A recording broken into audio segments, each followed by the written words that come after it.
Hey Raghunath, tell everyone about our Patreon community. Sure, Kastuba. The Wisdom of the Sages Patreon community is an incredible online yoga resource. If you like the type of yoga wisdom and culture we share on the show, then our Patreon community is a great next step. This is a listener-supported podcast, and any level of sponsorship will unlock a wide range of live and archived classes, talks, and even workshops.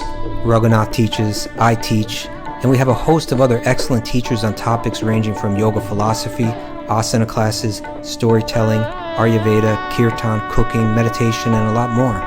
We even have an incredible online Bhakti 12-step recovery group. So if you want to check it out, go to patreon.com/wisdom of the sages. All right, let's get it on. Om Namo Bhagavate Vasudevaya. Om Namo Bhagavate Vasudevaya. Om Namo Bhagavate Vasudevaya.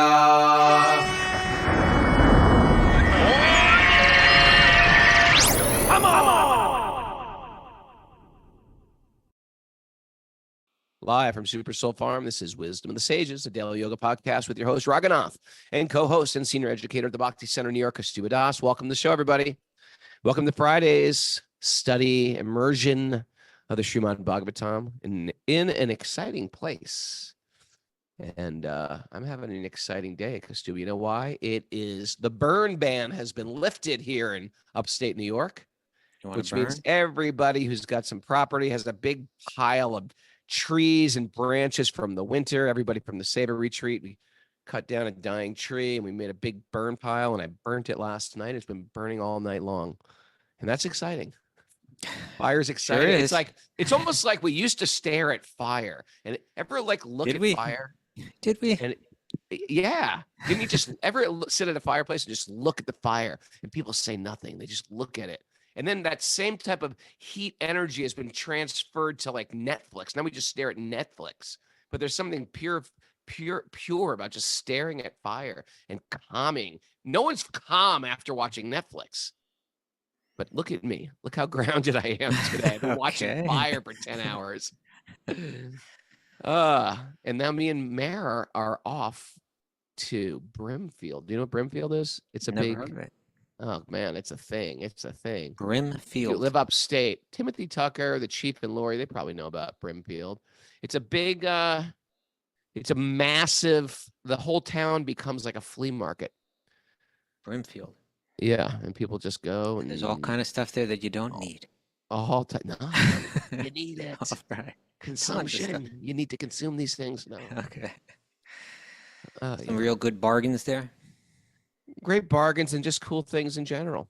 Like we got our greenhouse there. We got our fire pit there last year. I like that kind of stuff. Yeah, stuff to like for the farm. I'm thinking about it, how to like take care of the devotees. We have a Wisdom of the Sages retreat next weekend, and I'm thinking how to make the devotees more comfortable. Are you? I am. And I'm looking forward to you coming up. I'm going to take care of you too. Mara makes these thing we call snickerdoodles, which are incredible. They're like some copy of a Snickers bar, but they're made with dates, like a homemade peanut butter, and a chocolate. And they're so darn good. They're like a Snickers bar, but that you feel healthy and There's strong. no peanut like butter you in a Snickers like you want to bar. wrestle somebody. Yes, there's peanuts in a Snickers bar, my friend. There's peanuts. Okay. Yeah. Anyway, that's what's going on. That's and great. Also, the spring. Those who aren't going. Yeah. Pull yourself together. Deliver the message. I'll read Linda's message to me. Please remember to really hype up the spring retreat today. Okay. I guess that's next week's retreat. Didn't I just say that? Great for those who don't have a Sangha close to them to come for the weekend. Get immersed in the power of one-on-one community. Super Soul Farm. Go to wisdomofthesages.com/events. Okay. All our faves are going to be here. All the stars are going to be out. So come join us next weekend over Memorial Day. There's even a one-day pass for those who can't make commitments.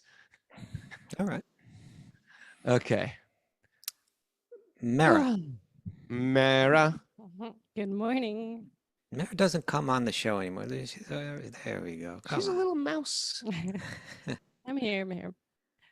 We have Cult of Cain, Josh Kane's asana class for our Patreon members today Mhm. at 10:30 a.m. Okay. Bhakti recovery group meetings at 12:30 and 1. And coming up on Sunday is the Urban Devi Sangha via the Urban Bhakti Devi Center. Sangha. All right. And that's let me find the topic because it sounded really good. Yeah, what was that again? Finding strength in difficult relationships. Oh man. Yeah, you got a good relationship? Well, that's too bad. Got a bad relationship? That's good. It makes you dig deep in your heart. Oh, Bad I work relationships through- are what it's all about. bad relationships is the way to go. Mary, you're And too if you good want to talk to two experts on it, you come to this podcast. Mary's too good to me. I'm getting too comfortable. I need some pain. I need some more pain. There's nothing more like of a growth spurt when you're going through hell and you lean into Krishna and you lean into the philosophy, isn't it? Yeah. Yep. Ooh, it's a catapult for our spiritual life. Okay. Well, let's hear about the nugget today, Raghunath. Who's this Well, from? Very What do interesting. we This got? is from a it's from a children's rhyme nugget. You know who wrote it, I think? The Grimm brothers. Nope. I think it was Liberace. I don't know who writes Liberace. besides the Grimm brothers. Who writes nursery? Burl Ives. Burl Ives. Yeah. You know him? Did he write the Star Spangled Banner? No. Where'd Who's it come that? from? Someone put on the board who wrote that. I thought it was Charles Ives or Was it Francis Scott Key? Francis Scott Key. Okay. Who did what? There's another famous Ives out there. Anyway, Well, anyway, it was Okay. Burl Ives. Bert. Who is this again? It's the old lady that swallowed the fly. Yeah. Okay. There was an old lady who swallowed a fly. A dramatic reading by Raghunath. I don't know Okay. why she swallowed a fly. Perhaps she'll die. There was an old lady who swallowed a spider that wriggled and jiggled and tickled inside her. I used to do this with my kids. She swallowed the spider to catch the Oh, you fly. I tickle don't know them why right she when you swallowed the do fly. that part, right? Yeah, you tickle them. I don't know why she swallowed the fly. Perhaps she'll die. All right. There was an old lady who swallowed a bird. How absurd to swallow a bird. She swallowed a bird to catch a spider that wriggled and jiggled and tickled inside her. She swallowed the spider to catch the fly. I don't know why she swallowed the fly. Perhaps she'll die. There was an old lady who swallowed a cat. Phew. Well, fancy that. She swallowed the cat. She swallowed the cat to catch the bird. She swallowed the bird to catch the spider that wriggled and jiggled and tickled inside her. She swallowed the spider to catch the fly. I don't know why she swallowed the fly. No, she's gonna die. Seems, She's gonna die. it seems to Anyway, swallowing this that goes fly on, seemed and to I'm going to be save the everybody origin of the problem here. because I'm not going to read all Well, the other animals. Let's say that she went ate. on to swallow a dog. She's a she went- dog eater. Yes. And yeah, she was a dog eater. Then from the dog to catch the dog, a goat. She swallowed a goat. And then to take care of the goat, she swallowed a cow. I don't know if a cow is I really don't gonna. go on a Hindu. That's my Hindu a roster of dharmic. Hindu tattva will not let me go there. And then to take care of the cow, she swallowed a She horse. swallowed a American No, a horse. because cows eat horses. What kind of nonsense is this? I guess Anyway, a we horse get the could point. The point is that we start off thinking, well, I'm going to solve this little problem with this little solution. We create a material solution from a material problem, but it often complicates us more. We become Yes. more implicated. And I think the idea of this is simplify. And another part which we'll get to today is there's no material solution to our material pain. There's a spiritual solution to our material pain. Okay. It's There you only because we're spiritual people that we need a spiritual solution to our problems. We're trying to fix things. And it's almost like putting my finger in a dam and putting my other finger in a dam, putting my left toe in a dam. I can't even put my right toe in the other hole in the dam. It's like whack-a-mole with material issues. But there is a material solution, and it focuses on working on myself and not trying to control the things I can control. Mhm. Yeah, I mean, I think when we say working on ourselves, like, the Bhagavatam's version of that would be by engaging in devotional service, right? Through the path of bhakti. Well, it doesn't mean like a self-massage or something. Okay. Like Yeah. that. I mean, work on myself. I start changing my own habits. Yeah. I start changing my own lifestyle. That's that's not in line with the laws of the universe. Okay, there we go. I think you hit the nail on the head right there. That in one sense, this story or similar stories, they speak to this idea that, and what we're reading in Bhagavatam today, where Prahlad is going to go, is that in a sense, the world that we're living in is rigged. Like rigged may not be the best word, but because I like the word rigged. Well, rigged kind of implies like some fraud, but it's intentionally manipulated, to work in a particular way for a particular purpose. And the idea is that like a wise person can kind of read the patterns and, recognize some truths that are operating through these patterns and come to terms, with those truths and as you're saying, live in harmony with those truths, right? And if we fail to do so, if we kind of blindly pursue materialism, and every time the idea is if we pursue materialism, it's going to send problems. And if we try to solve those problems by continuing with blindly pursuing materialism, by trying to fix it through materialism, then it almost becomes a comical cycle of suffering. This is kind of what so much comedy is built on, right? I was thinking of that. You take so much comedy is about the fool, the oaf, right. And they're increasing frustration with circumstances because they haven't understood what's really behind it. Like you take that classic Abbott and Costello, Who's on First thing, right? Yeah. So one of my favorites. All my kids know that. It's brilliant. It's brilliant. It's brilliant.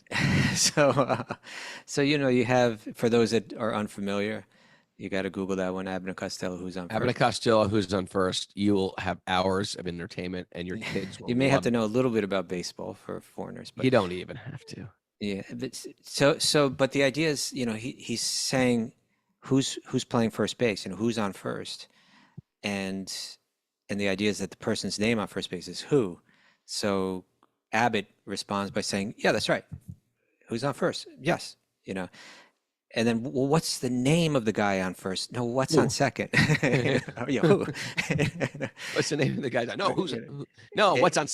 What's on second base? I'm not asking you who's on second base. Who's on first base? I don't know. He's on third base. And so he keeps trying to get to the problem the same way over and over and over, and it just gets more and more complicated, rather than saying we need to slow down and examine the whole approach here. And so life is like that. This woman swallows a fly. She says, "Oh, well, I got to take care of that. Let me swallow what was it? What took care of the spider?" Fly? What I think of it? I think of it like this, Bubba. I have a friend who bought a boat. He's not a boat guy, but he bought a boat because he feels like, boats, you'll have some fun. What does he actually want to do? He wants to have some fun. Right. So boats seem like fun. And I'm not putting down boats. They say those boats are like terrible investments. They're people who are boat people, and they live on a lake, and they ride and they sail, and it's what they do on a regular. This has nothing to do with them. These are people, they've got some extra money. They want to get a boat. And once you get a boat, you got to get a dock, a slip. You got to rent that. You got to rent that. It costs money. And then also you got a trailer, right? You need a trailer. Because you got to take it out, especially in the winter if you live up here. And if there's a storm, so there's special boat insurance, then you got to clean the boat. Then there's maintenance of the boat, right? Then there's, all these, you got to license the boat, or if it's a big boat, you got to get a captain for the boat. It's a thing to have a boat. And he told me, and, a year went by and I said, "Hey, how's your boat doing? That's so cool. You bought a boat." And I was sort of thinking like, "Yeah, so cool, man. This guy just bought a boat. You have a boat. You must have so much pleasure on this boat." And he said, there's two great days when a guy buys a boat: the day he buys it and the day he sells it. Okay. The best days of having a boat. When he said that, I was like, wow, this is like Swallow the Fly story. Because it's like there's an idea of how to make my life more joyous and more beautiful and more simple and more pleasurable. But it's actually, no, No, it's not. It's more complicated, and we've complicated our lives in the name of let's enjoy sense gratification. Yeah. And oftentimes it's in the mode of passion and ignorance. So we'll not even get a boat. We'll get like a speed boat, which was like makes life even more precarious, or do something. People right now are like, okay, this is baseball's boring. I want to get into, or riding a bike is boring. I want to go on these downhill things. You ever see guys on mountain bikes now? They're like just going off cliffs, doing it's just like, let's make it more and more extreme because the mode of goodness is too boring for me. I'm with you, Ragnar. I think, in all of, the great spiritual tradition, wisdom traditions, there's kind of a recognition of this principle that if we're not careful, the solutions to our problems create greater problems. And, Taoism, from what little I know about it. Yes. Why are you smiling? You know something about Taoism? Taoism, no. Are you just laughing to hear me bring it up? Yeah, so Taoism. But, all right. I think it's I like love a when very, you get all. it's Taoism. Apparently Taoism, like a lot of Taoism is based on this principle that, when we try to fix the universe through our actions, it makes things worse. And I pulled this up. This is from the Encyclopedia of Applied Ethics and what they have in there on Taoism. It's my favorite encyclopedia. I know. That's Okay, why I went there. Taoists sought happiness or supreme good by severing themselves completely free from all worldly interest and passionate desires until release from all activity was attained. The important Taoist principles are inaction, simplicity, and living in harmony with nature. The Taoist philosophical principle rested on a belief in the law of unity of the two opposite forces, yin and yang. If one tried too hard to attain a certain want, the law of reverted effort would start to operate, and as a result, the effect would be the exact opposite of that desired. Interesting, right? And Totally. and we see let's take this out of the realm you were speaking of, in the realm of my seeking pleasure through different things or different actions. But let's even take it into the broader kind of broader social realm of the economy or healthcare. I took this from an article from the Correspondent. It's saying there's a great paradox of our time. Actually, the title of the article is "The Great Paradox of Our Time." Everything is both better and worse than ever before. And it speaks to this. It says there's a contradiction that presents us with a seemingly unresolvable conundrum. The source of our progress has become the source of our downfall. Things are too good for us to change it all, yet too bad for us to leave anything as it is. And this is the great paradox of the modern time. We're wealthier, healthier, safer, better informed, and more prosperous than ever before. It gave all kinds of statistics, how entirely trustworthy they all are. But it was painting a picture that, if you go back a few centuries, the average, 50% of children died before age 5 or something like that. And now it's 3% or something, it's Right. things like that. And it spoke about wealth. And so, but where does all this wealth come from? And how are things transported? And, so it says, so although we're wealthier and healthier and safer, better informed in all this, paradoxically, while all the above is undeniably true, it's equally true that our world is worse off than ever before. Humankind is facing problems on a scale unlike anything we've ever seen before. And it describes that all of this progress was based on burning millions of years worth of stored energy in the form of oil and gas and coal, and releasing trillions of tons of CO2 into the atmosphere. And the result of that is creating all kind of problems, natural disasters and health problems and et cetera, et cetera, et cetera. And then which lead to economic problems. Or in medicine, the idea is that, we create all of these different cures, but the cures create diseases in themselves, or they create weaknesses that make us vulnerable to diseases. Like those ads that say, they're pushing for some medication for depression, and then it'll have like a couple holding hands Yeah. in the woods, and then it will list 1,000 really fast. 1,000. Don't use this medication if you are, suffer from May depression. cause, This and then it may cause depression, suicide. Wait a second. Yeah, The thing I'm taking for depression might cause suicide. Come on. Yeah. I mean, it's something as simple as the idea of like antibiotics, right? Sure. It's like, okay, you've got some kind of infection. Now we got a way that we can wipe that infection out. Kill everything. We're gonna kill everything but in it's your body. killing everything that's keeping you healthy too. And you start taking more and more of them, and you create like serious long-term health problems. So any case, that's a principle that's kind of plays out is that and this is something that like a wise person, like I mentioned earlier, they're trying to read the patterns in life, right? We're trying not to just run blindly in some kind of comedy of errors in life. We're trying to kind of slow it down a little bit and say, do I need to buy that thing? Or here's a problem. I keep trying to address it with a materialistic formula, but maybe maybe nature is forcing me to slow down and approach this in an entirely different way. And as you were saying, and that way may have something to do with going within myself and seeing what I may need to let go of, for instance. This may be exactly what I needed to hear before we went off to the Brimfield market. Yeah, Okay, there thank you you, go. Kastuba. Narayanam namaskrityanam shaivanarottamam devim saraswatim vyasam tatojayam diriyat. Before we start the Srimad-Bhagavatam, which is our very means of conquest, one should offer respectful obeisances to the Supreme Lord Narayan, unto Narayan Rishi, the supremmost human being, unto Mother Saraswati, the goddess of learning, and to Srila Vyasadeva, the author. Nasta prayesha badreshu nityam bhagavat sevaya bhagavati utamashloke bhaktir bhavati naishtiki. By regular attendance in classes in the Bhagavatam and by rendering service to the pure devotees, all that is troublesome to the heart will become eradicated, and loving service to the Supreme Lord, who is praised with transcendental songs, will be established as an irrevocable fact.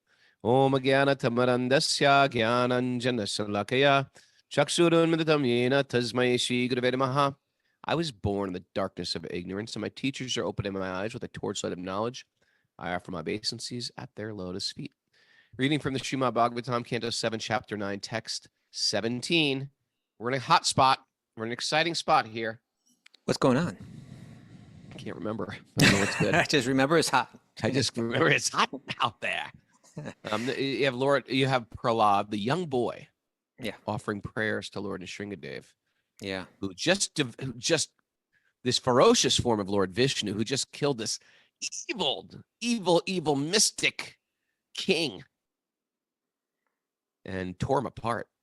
And now the Lord, in this form of the ferocious lion, literally tore him apart in the form of a lion. I don't know if the corpse is still on his lap, but he was sitting down on a throne. He's moved. The corpse is on his lap. He's moved around. He's still wearing the intestines around his neck. Apparently. I mean, I see intestines all the time, and my cats are like mini Lord Nrsingadevs. They're ripping animals apart. I walk out every morning to just check the weather, and there's like intestines just strung out all over my mat. You're welcome, Matt. Welcome, Matt. It's like covered in intestines on the regular. Yeah. So yes, I can imagine this right now. Okay. So now offering prayers. Yeah, all of the different universal leaders kind of stepped forward and made a quick prayer, but none of them, he's still, hot. He's still breathing heavy and angry. And nobody's been able to kind of appease him until Lord Brahma, the wise sage, the grandfather of all the sages, he pushed little Prahlad up and said, come on, you're the one he came for. You go talk to him. Mm-hmm. And now the wisdom is just flowing from this little boy. He's got a deeper understanding about life, about reality, about the universe, about God. He understands it all on a deeper level than everyone else that was offering their prayers. Mm-hmm.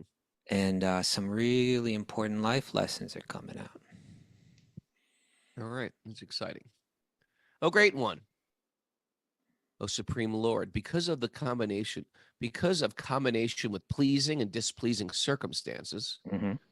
and because of separation from them, one is placed in the most regrettable position within the heavenly or hellish planets.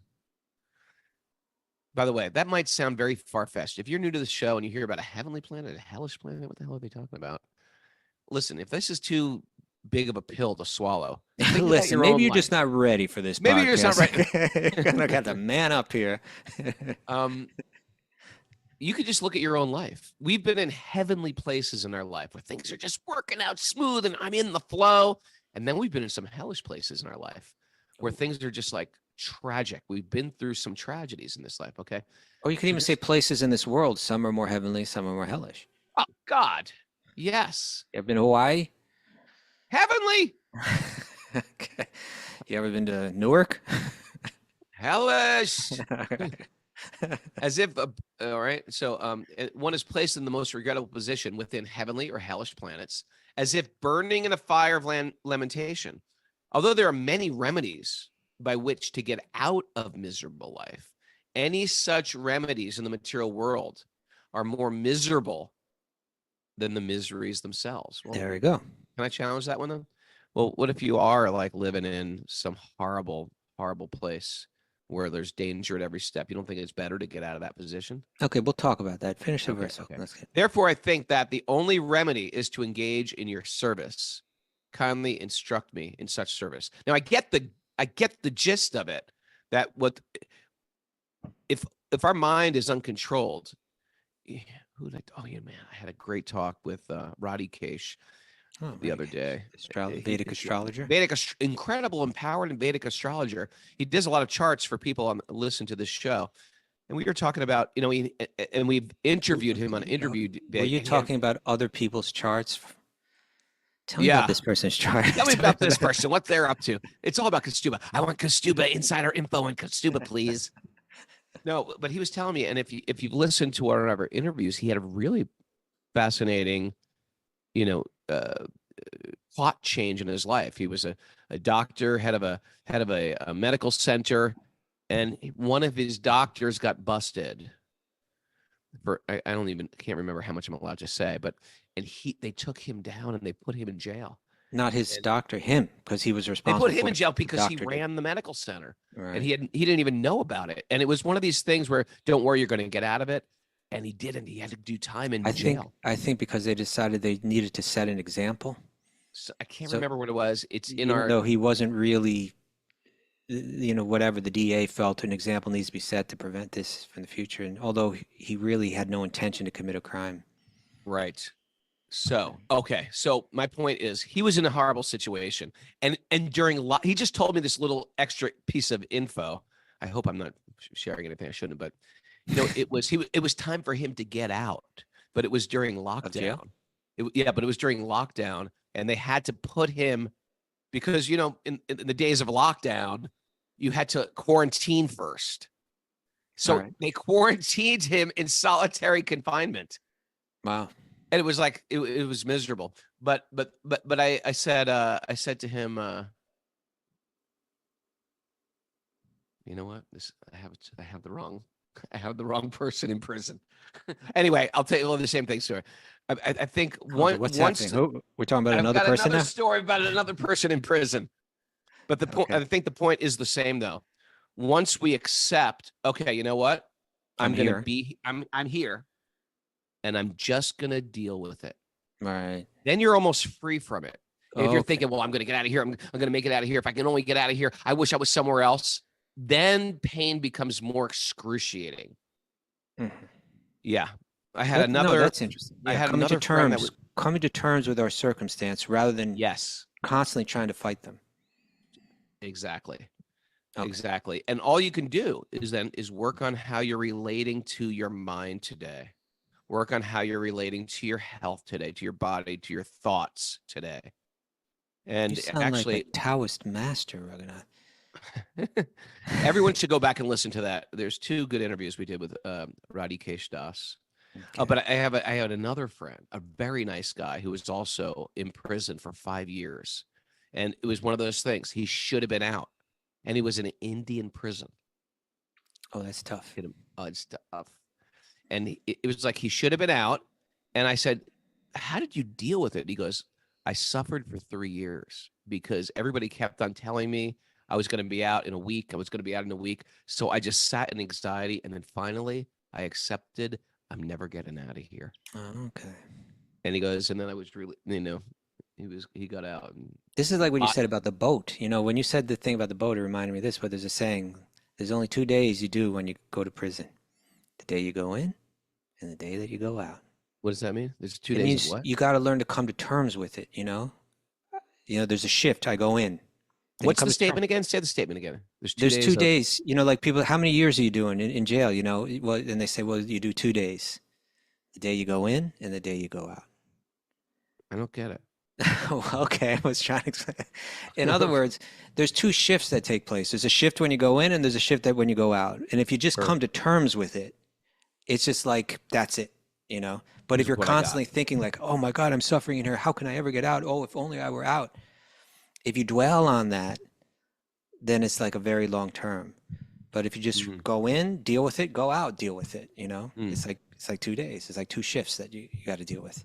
Sure. And so what you're saying, Raghunath, the question that you brought up, because Prahlad said, although there are many remedies by which to get out of miserable life, any such remedies in the material world are more miserable than the miseries themselves. I don't believe that he's coming on full on Taoist here, right? Right. Prahlad is going to go on to live as a king and to be responsible and to deal with different kind of circumstances that come up. So that's there. But I think there's truth in the idea. It's saying recognize this truth and learn to, this is where discernment has to come in. This is where wisdom has to come in.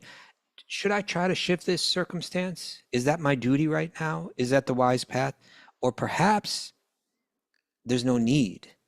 Perhaps this shift needs to be inside me. And perhaps the world moves this way so that I do make these shifts, right? So that I do go within. When I mentioned that the world is rigged and that it's working, in a particular way for a particular purpose, is there a purpose to my circumstances? And rather than resist them, and then find that the way that it's rigged is it still gets more complicated and sometimes more painful, rather than go down that path of comical errors. Maybe I just learned there needs to be adjustment made internally, and really this life is a path of me making these internal adjustments, internal adjustments, and I'm resisting that growth.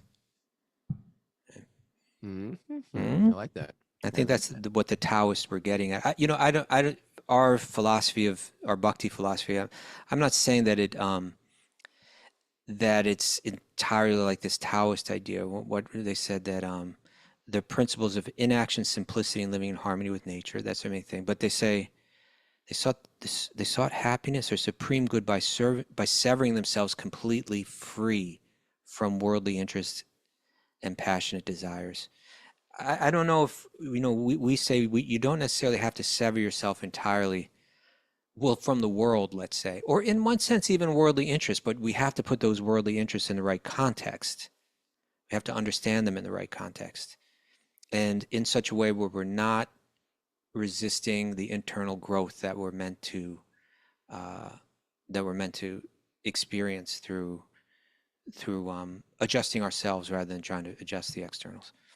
I like that. All right. I think you should read the commentary on this one, Raghunath. On 17? Yeah. All right, I will. I'm getting some good realizations from this verse. Prahlad Maharaj aspired to engage in the service of the lotus feet of the Lord. After the death of his father, who was materially very opulent, Prahlad would have inherited his father's property, which extended throughout the world. But Prahlad Maharaj was not inclined to accept such material opulence.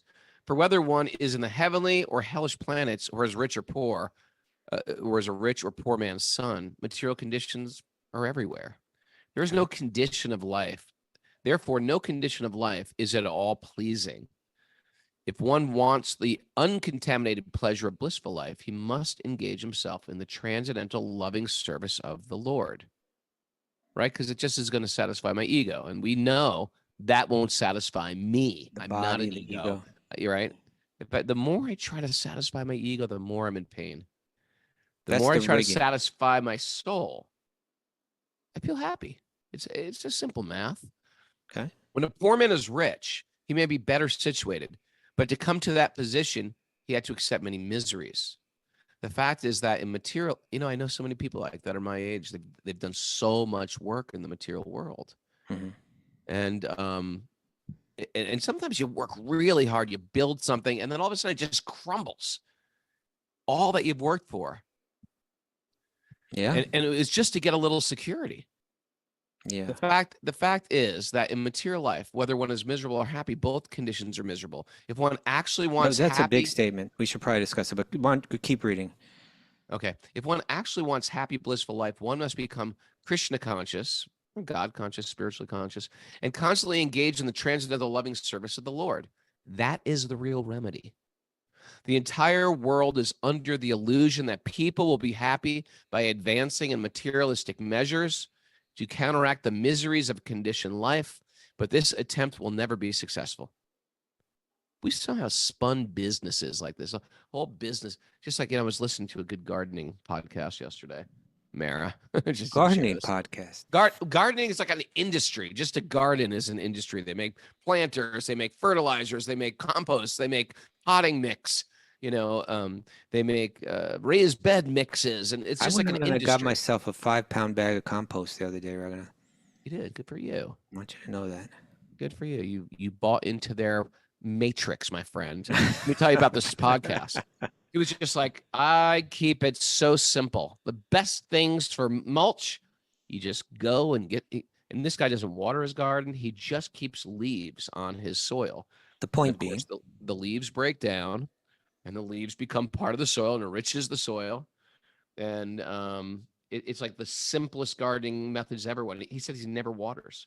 He never waters because he's constantly just throwing. his entire yard is a big moldy mess, but it's fertile.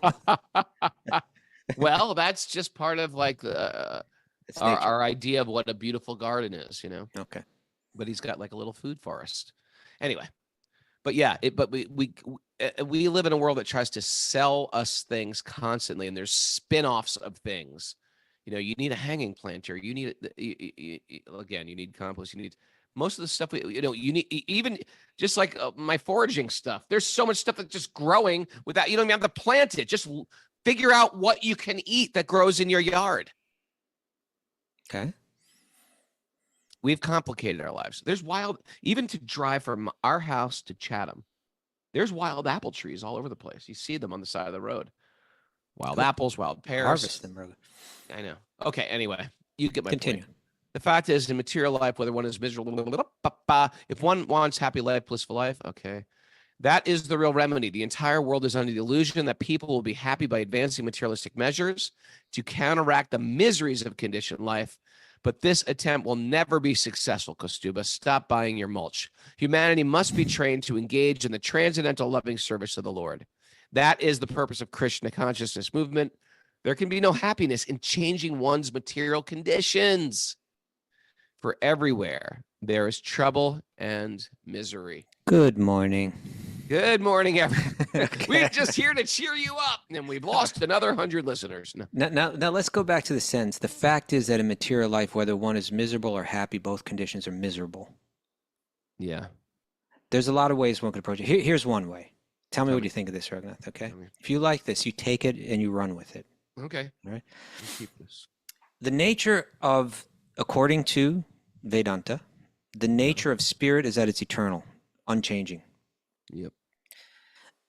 The nature, better to say unchanging, because the material energy is also eternal, but it's eternally changing, right? Good point. Good point. So, okay, so spirit and spiritual energy is unchanging. Matter or material energy is ever changing, never changing versus ever changing. Now, if you seek your happiness within the realm of the ever changing, can you actually be free of misery? Like, take for example, let's say Raghunath was feeling stress, due to whatever circumstances he was in, and he found an escape. Mm-hmm. where he was able to visit a secluded island, beautiful beach.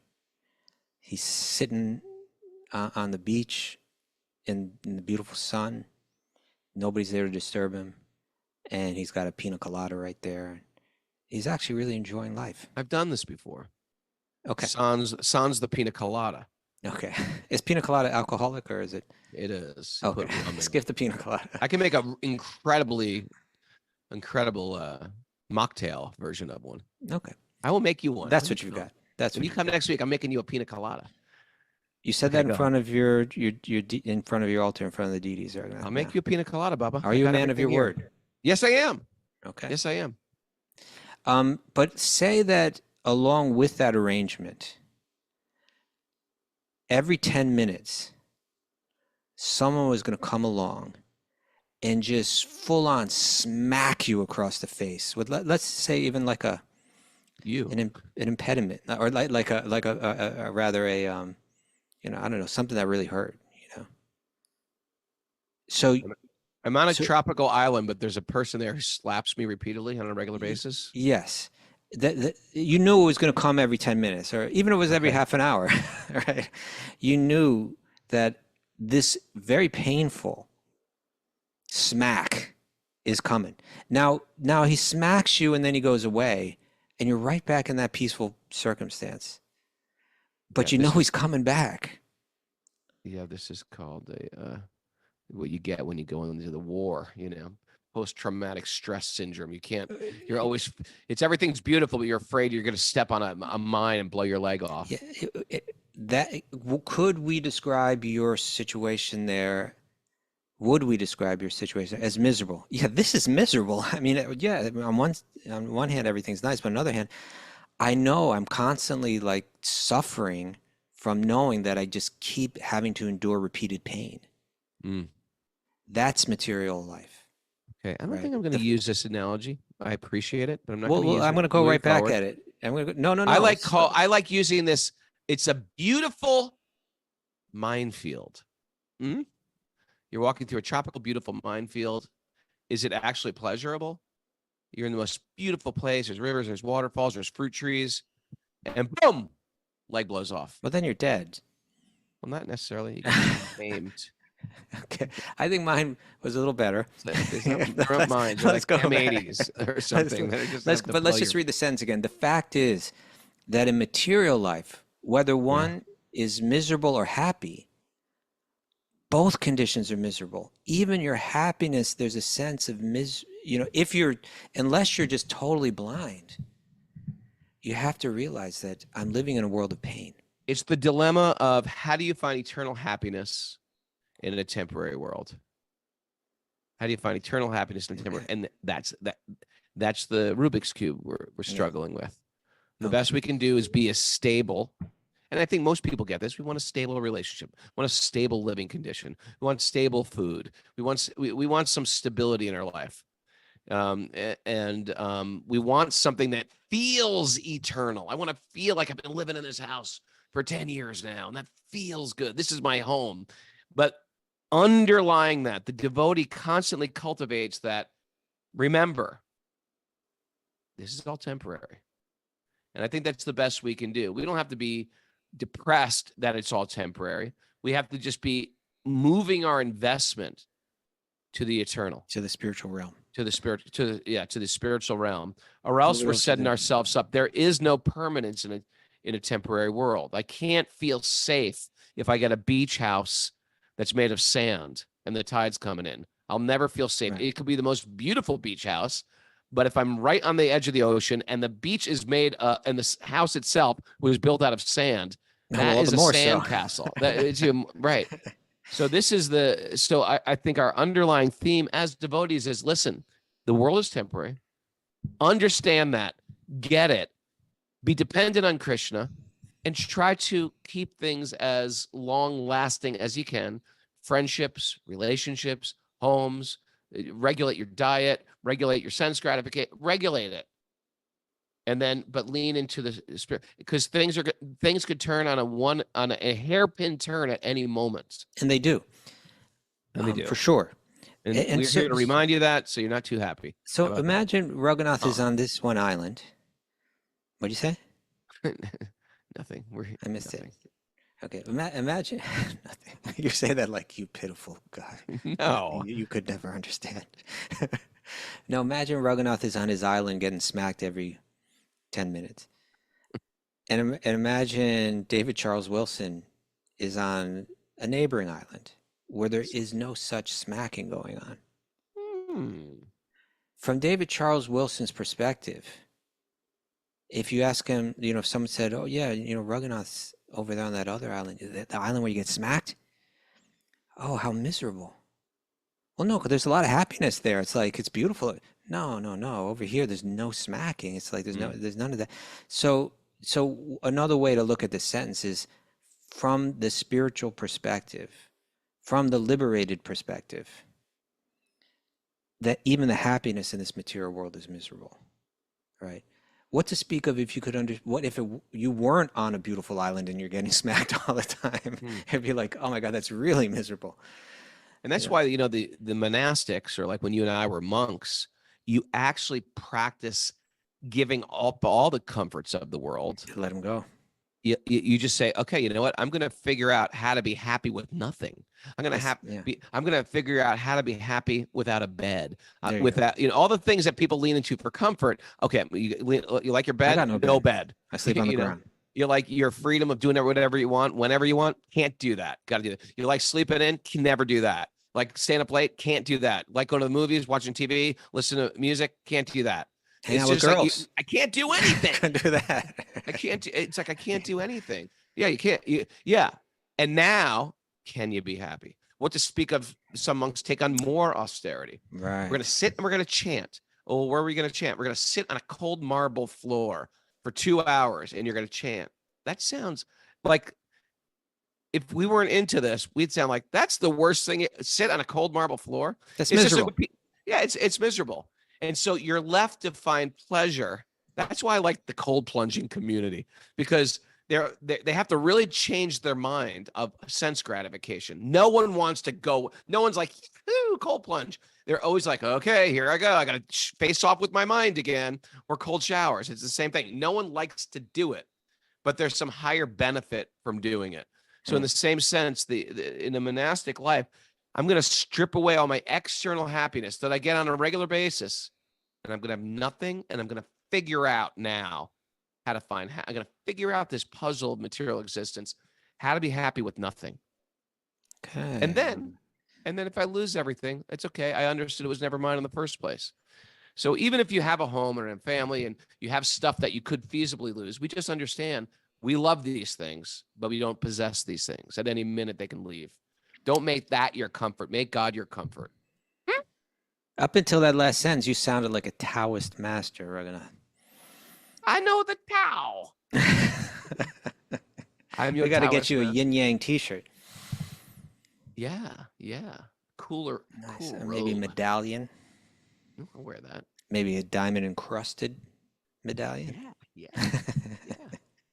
Okay. All right, where are we at? Is it time, or we got time for another read? We got time for another. Okay, here's another. This is 18. My Lord Nisringadev, by engaging in your transcendental loving service in the association of devotees, right? It makes it more fun.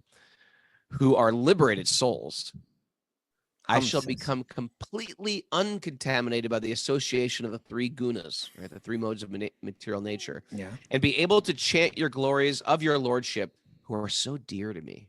I shall chant your glories, following exactly in the footsteps of Lord Brahma and his disciplic succession. And in this way, I shall undoubtedly be able to cross the ocean of nescience. There's the spiritual path, right? I don't want to follow the material, comical era path. I want to follow the flawless, guaranteed path of reconnecting. Oh, text 19. Let's hear this one. Text 19, next one. Okay. Oh, my Lord, Nisringadev, supreme, because of bodily conception of life, embodied souls, neglected and not cared for by you, cannot do anything for their betterment. Whatever remedies they accept, although perhaps temporarily beneficial, are certainly impermanent. Impermanent. For example, a father and a mother cannot protect their child. A physician in medicine cannot relieve a suffering patient, and a boat on the ocean cannot protect a drowning man. We see many times they fail. Right, right. They give some. We can't say they don't give anything, but it's not like that is the ultimate protection. It There's takes the more. famous verse, right? Rake Krishna Marike, Mari Krishna Rakike, that if Krishna wants to kill you, no one can protect you. And if Krishna wants to protect you, no one can kill you. We see that happen so many times. I just heard of a story. Titanic. Baby. No, a baby. There was like a bomb that went off and a baby was like shot and like landed completely safe and was like, ah. Oh, Like- because it was in a no, it was a tornado or something. The baby Oh, it was a in one of tornado. those- Everybody knew that? It was like a tornado, not shot. It was like it was Good, well, we blown know because you somewhere. posted it, Raghunath. You Oh, I put it on posted your it, social- okay. But it was in the child's car seat or something, and it got blown up into the tree. Amazing.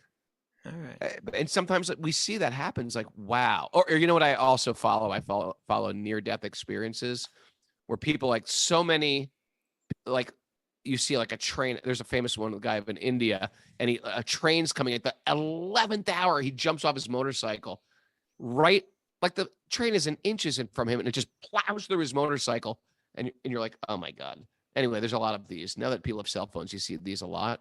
And you think, not only is there a God, you think like, if Krishna wants you dead, you're going to die. There's people who die from weird situations. Everything's great. Everything's wonderful. They choke on a corn chip, you know, Yeah.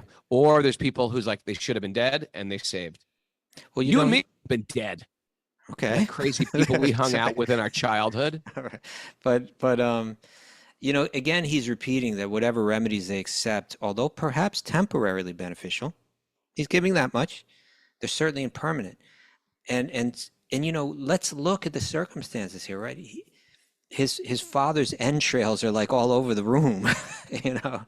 Now his father made all the material adjustments. His father was saying, "I'm going to manipulate this world in such a way where my power and my enjoyment are unparalleled and unending." And in order to do that, he tried to make an adjustment through performing extreme austerities for a very long time. And through that, he was able to adjust things in a certain way, right? He got all these benedictions. You won't be killed by man or animal. You can't be killed in day or night, indoor or outdoor, et cetera, et cetera. He thought he had adjusted it, you know, through a materialistic path. And yet here he is just like, you know, a big bloody mess like all over the room. He was able to adjust it temporarily, but in the end, you know, that was a life of misery, you know, from Prahlad's perspective. And it just, the whole thing just kind of stands as an illustration of the what's the word I'm looking for? Like can't think of the word, but like the impossibility of how futile material endeavor is. Even the person that succeeded the most at it, had the greatest ability at it, led a miserable, angry life and ended up just slaughtered. It's you don't everybody gets a slap down. All right. That's Everybody gets that slap down, Kastuba. They get slapped down, Raghunath. I Okay. think that's it for today. Miss Mara, before we go out in consumption land of the Oh, you're going today Brimfield to this flea place? We're going right now. I'm gonna jump in the Whoa. pickup truck and drive out there. What do you plan on getting? Or are you just going to scope it out? Oh, we're just scoping it out. It's fun. All right, I got some good stuff. Don't let our solution complicate and exacerbate our problems. Okay. Like that. Read the patterns to see the material world is rigged. Rigged. If you pursue materialism, you'll be sent problems. Yeah. Okay. I would have given you that one if you would have broken to the song right there, Raghunath. I would have given you that one. There is no okay. No, that wasn't what I was thinking of. Problems? Problem. There you go. Problem. Okay, go on. Slow it down and don't run blindly into a comedy of errors. Comedy. All Right. I like that. Once we accept our circumstances, we are liberated. Yeah. The more I Free. try and satisfy my ego, the more pain I'm in. Yeah. You can't find happiness in the realm of the ever-changing. Make God your comfort. Mm. And will never feel safe in a sandcastle on the beach. There you go. And get ready for the slap down. Yeah, everybody gets a slap down. Everybody gets Yeah. a slap down, you know? Thanks, everybody, for joining us. It's good. We're leaning into spiritual life. That's how we Q&A do day it. tomorrow, so people can send in their questions. You got questions, email them to Mara. wisdomofthesages108@gmail.com. It's Q&A day. It's the day we answer questions. What are we doing tomorrow night? Are we doing something? Oh, yeah. Tomorrow night, there's a kirtan at Jai Yoga Albany. Come join me. It's a book release, kirtan, 7 a.m. Me, Rocco, and Maya, and Kaylee are going to be singing together, leading the posse. And looking forward to that, Jai Yoga, Albany, New York, 7 a.m. tomorrow. No. No, 7 p.m. So the show tomorrow is at what, 8 p.m.? 8 a.m. 8 a.m. 8 a.m. podcast. 8 p.m. podcast. 8 a.m. 8 a.m. podcast. 7 p.m. Jai Yoga Kirtan. 8 a.m. podcast. 7 p.m. Jai Yoga It's podcast. tricky because when you say 7, it sounds like it's earlier, but it's